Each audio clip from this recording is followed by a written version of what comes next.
behalf of the forum, I would like to ask you, why do you think it's important to package the gospel? Yeah, thank you, Avinash. Let me again go back to my background in marketing. I mean, if you people have heard this person's name, Philip Kotler. Philip Kotler is known as the father of marketing, and he has proposed 4 P's of marketing. And the first P that he said is that you should have a product. You know, if you want to go say something or to sell something, you need to have a product. In our case, the product is the gospel of Christ, the good news. And the second P that he proposed is that in order to sell that product, you need to have a price. You know, that price has to be fixed. For the gospel of Christ, for the good news, the price is already paid and it is free for all. And now the third P that he proposed was the place. You know, you have a product. You also know that this product is available to all, but where are you going to take the product? The Bible mandates that everywhere and everyone needs to hear the gospel of Christ. So for us, the place is everywhere. Wherever we stand, we need to share. And the fourth P that he proposed was the packaging.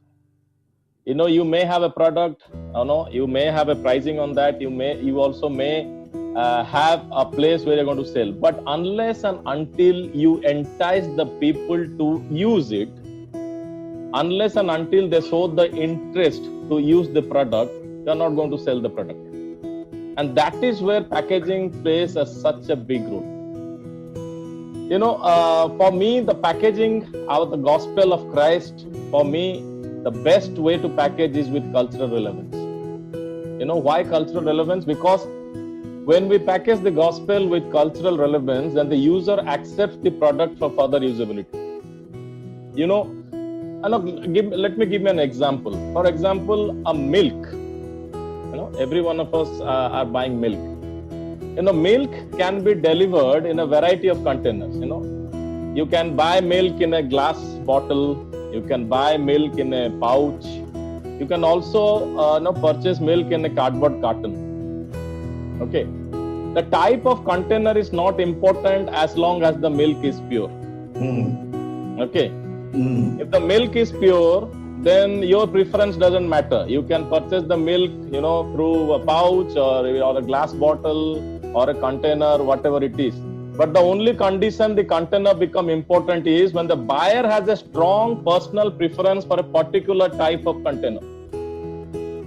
You know, he may refuse milk in a carton, but he will accept that milk in the bottle. And in the same way, we have to also present the gospel, not to water down the truth, but in such a form that it will be meaningful to the listener. You know, packaging always appeals to the user. You know, whenever you are going to a shop or you are going to a mall, if there are similar products, the only differentiation why you go out and pick that product is the packaging, because packaging entices the people to go for further use. You know, that is so important. In Indian context, we need to package in such a way that people don't see this as something foreign or Western. You know, rather they see that the gospel is something which is personal to them. Now we have to present that this gospel has the capacity and the power to address their need, as Susan Uncle was telling. The day we present the gospel in such a way that they feel alienated, that they feel that they are not getting hooked to it, then they will never try to go to use it.